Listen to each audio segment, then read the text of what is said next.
Ladies and gentlemen, welcome back to the other side of the coin and welcome to your latest Chelsea news, Chelsea transfer news, Chelsea everything. There's a lot of conversation in regards to George Petrovic, which we're going to delve into. We need to have a candid conversation. I need to understand what is going on because this whole thing seems a little bit baffling. I mean, we're looking to keep Robert Sanchez with our dear life, and we are looking to let go of Petrovic, who had a phenomenal season at Strasbourg. And I thought, you reward people when they do well, but in this case, it seems like we want to sell them. So we want to talk about that. We've got some news in regards to Jamie Bino Gittens and the latest sensation, Nick Woltemade. I think that's how you pronounce his name. I do apologize. I did say that he played for the same club as Hugo Ekitike, but no, they actually play for different clubs. Woltemade plays for Stuttgart and Hugo Ekitike plays for Eintracht Frankfurt. So we'll talk about that. Matt Law delivering a lot of news. So let's start with Petrovic, ladies and gentlemen. Let's have a quick look at the news because the news is coming from Matt Law. West Ham are interested in a couple of Chelsea players. Petrovic could be one and potentially Dewsbury-Hall. Now, Dewsbury-Hall, I don't even know why we ended up getting him. I mean, initially when we got him, I didn't think that we were going to add so many other players on top of Dewsbury-Hall. So once we did that, Dewsbury-Hall transfer made absolutely zero sense. And the fact that he wants to leave, I've got no issues about because, yeah, we shouldn't be just stockpiling players. Players shouldn't be used as commodities at Chelsea Football Club. They need to be treated with some respect. So, look, Dewsbury-Hall wants to move on. Kudos to him and good luck to him. And if it's West Ham, then fair dues. However, Petrovic, let's have a proper conversation. I'm finding it very difficult to fathom, to understand why Chelsea Football Club are looking to get rid of this player. I mean, this guy, a lot of people say, he's not better than Sanchez. Well, he benched Sanchez in Pochettino's season. So I don't know what you're on about there. Then he was told that, look, brother, you need to leave because Enzo Maresca's style is to play out from the back. You're not good enough. You're not sharp enough. You need to work on that, and you're going to go on loan to Strasbourg. And apparently the word was that if you do well, then we will consider you. You know, when you come back, we'll have a look at you. Not only he did well, he developed in a sensational, insane manner. His stats skyrocketed, not just for shot stopping, but also ball playing ability as well. Like he really took on board the advice, the suggestions that Chelsea have made to him, and he really took that on board. He went to Strasbourg and he annihilated that season. So much so, I'm pretty sure he won Strasbourg Player of the Season award, or he won an award. I don't know which award it was, but he won an award along with Andre Santos. Then he comes back, and rightly so, because we were going for Mike Mignon. Now, Petrovic is not stupid, and we're going to go through some of his, some of the stuff that Matt Law has said. Petrovic would have seen that, you know what, Chelsea's trying to go for Mike Mignon. Mignon is definitely going to be number one. So, look, I don't have any grounds to probably demand that Chelsea, that I want to be number one. Why are you going for Mike Mignon? You know, Petrovic realizes that Mignon is a superior goalkeeper. I'd like to think that. Then we don't get Mignon. And you're left with Sanchez, and you're left with Petrovic, and you're left with Jorgensen. Kepa's already moving on to Arsenal, right? And Penders, obviously, but Penders is still young. Still, although Penders is looked at the future, but he's still young at the moment. Maybe he goes out on another loan. So when that situation arises, when you got Sanchez, Petrovic, and Jorgensen, the frontline goalkeepers, okay, throw in Penders as well, right? If you're Petrovic, you're thinking, I'm number one now. I'm undoubtedly number one now. Because Jorgensen can't chat to me, really. Penders is still young. Sanchez, I've already dislodged when I didn't even have the attributes that I picked up from Strasbourg. And now that I've had a stellar season at Strasbourg, I'm better than Sanchez. I'm better. I can wholeheartedly say that I am better than Sanchez. This is not far-fetched.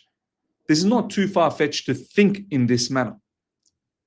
Sanchez have made a plethora of mistakes. And please don't tell me just because he put it all together in the final 5-6 games that I'm all of a sudden going to think that Sanchez is turning out to be a monster goalkeeper. No.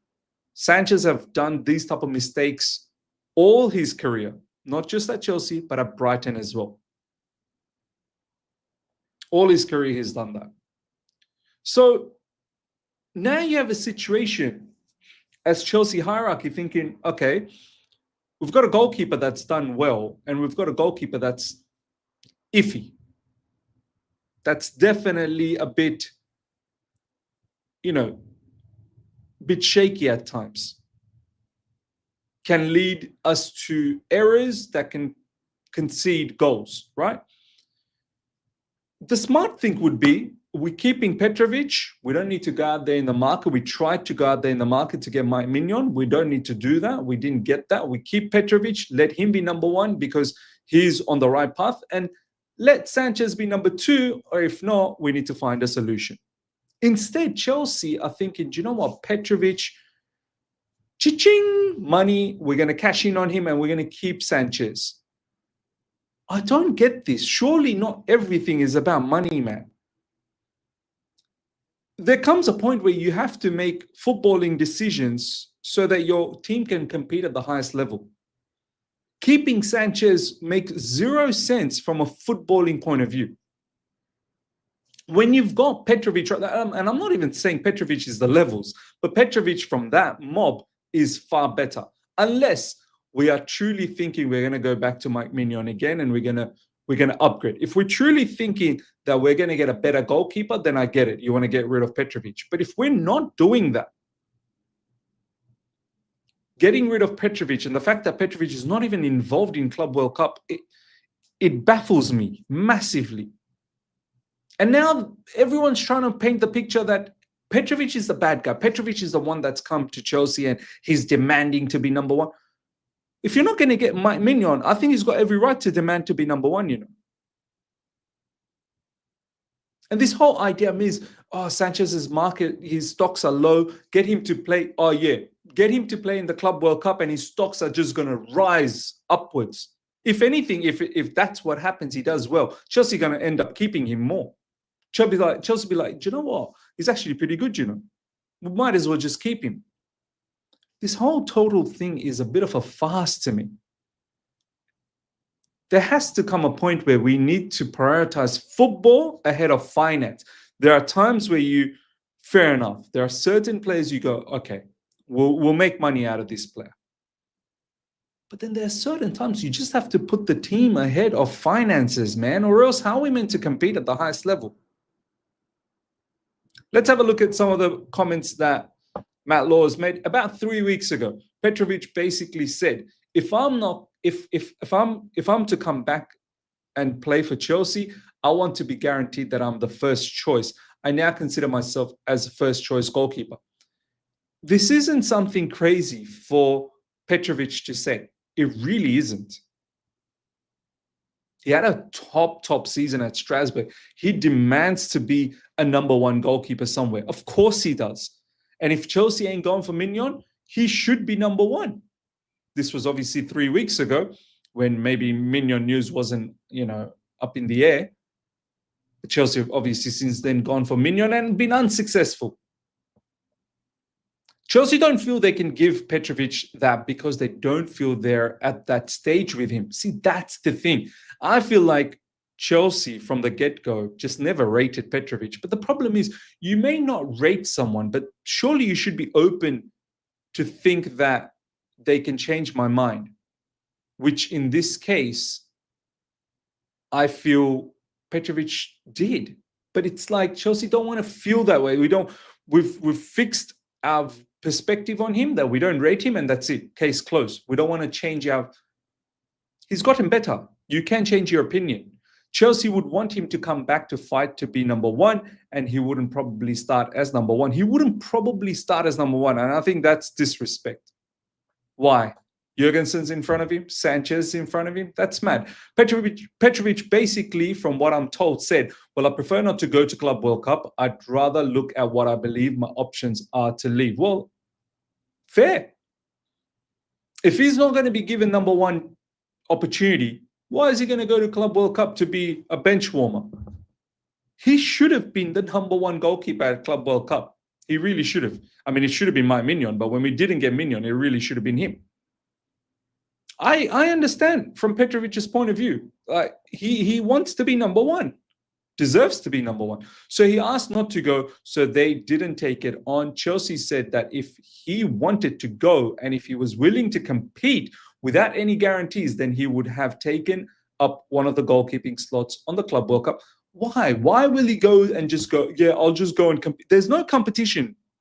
He's ahead of Sanchez. There's no competition here. Please, I'm not going to sit here and take comments from anyone that, Sanchez is still a better. No, he's not. He's not. I'm sorry. I've seen quite a bit of Strasbourg, maybe not live matches, but I've seen clips. I've seen highlights. I've seen articles from many different top journalists. He's won awards over there. Like, this is not some sort of a made-up thing that, oh my God, you've not seen Petrovic. No, everyone has been saying this is not some sort of stupid thing that like is not good. It's Liga. I don't mind this stance from Petrovic one bit. I just don't understand why Chelsea have allowed it to be like that.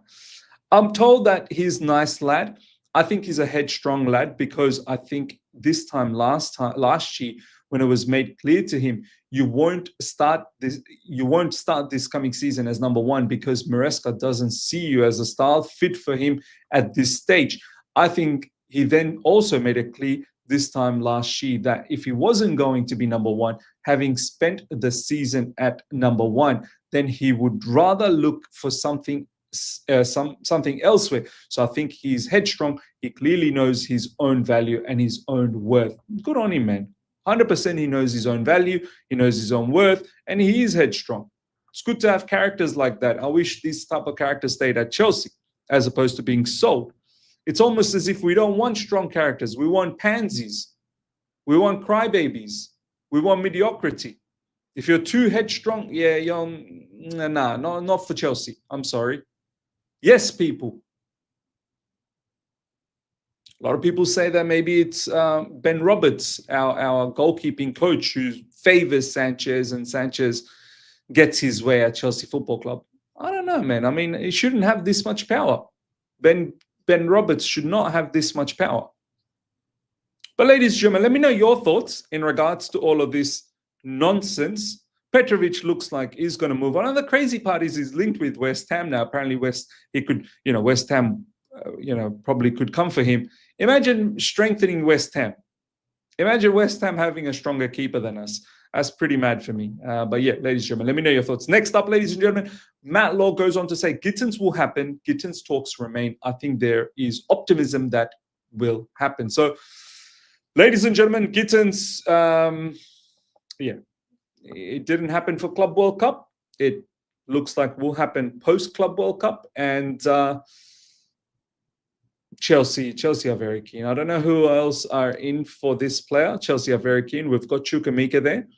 I'm sure we'll find some sort of a deal with Chukwuemeka probably staying there permanently or maybe another loan, whatever the case is, and Gittens will find a fee for him. I just hope that we don't end up paying anything above 40 million. I think 35 to 40 million. Honestly, I even thought 30 to 35 would have been perfect, but 35 to 40, that is the maximum. Anything more than that, I think that's just ridiculous. I mean, the fact that we've pulled away from my Mignon for £4 or £5 million, and we're just splashing money on Gittens, who's not complete, who's got a lot of work to do. Sure, he's showing potential, showing a lot of, promise. But if we get somewhere around 50 million, if we go to somewhere around 50 million, I think that'll just be nonsense for someone like Gittens, who, look, is a good player. Don't get me wrong. And I think he can rekindle something with all the ex-Manchester City Academy boys. But any more than that, I think that's nonsense. But looks like we're going to go for him. We are going to go for him, and he is going to be a Chelsea player. It's just a matter of time now. It's just a matter of when, not if. Last but not least, ladies and gentlemen, this Nick Woltemade, his name is popping up now. His name is popping up. Chelsea FC have submitted inquiries to Nick Woltemade's management team. There have been talks. This is coming from Christian Volks, German-based journalist. Scored a hat-trick for Germany under 21s Euros. A lot of people are starting to talk about him. I don't know anything about him. He plays for Stuttgart and is an up-and-coming star, up-and-coming German star. A lot of people are saying he's got injury history. It's not looking good in terms of that, but a few people are also saying that tall, seems someone who can be very good if we want to change the style every now and then, where we want to go direct. Some people are also saying he's not the fastest player, but look, gives a different type of option. Many in my last video were saying, bring Nick Woltemade. I've never heard of this brother up until 24 hours ago. Looks like Chelsea are inquiring, do we go for Hugo Ekitike down the track? I don't know. The price is quite mad for Hugo Ekitike. Watch this space. I won't be surprised if we go for someone like Nick Woltemade. Tall, 6'6". So height is a massive advantage. So you can imagine, he better be good with his head. He really better be good. A lot of people are skeptical that he's not the greatest when it comes to, maybe on the feet. But I don't know. I've not seen. Scored a hat-trick, which in the under 21s Euros, that tells you that is some level, that's for sure. But yeah, let's see, ladies and gentlemen, what happens. But maybe something is brewing here. Ladies and gentlemen, that's the latest in all of the Chelsea news right now. I mean, there are other bits and pieces that's going around. We can cover that on another video. Smash up the like button if you're here for the first time. Subscribe, hit the bell notification to stay in touch with all my content. Let me know your thoughts. Let me know your thoughts about the Petrovic situation. Until then, take care. See ya. Bye.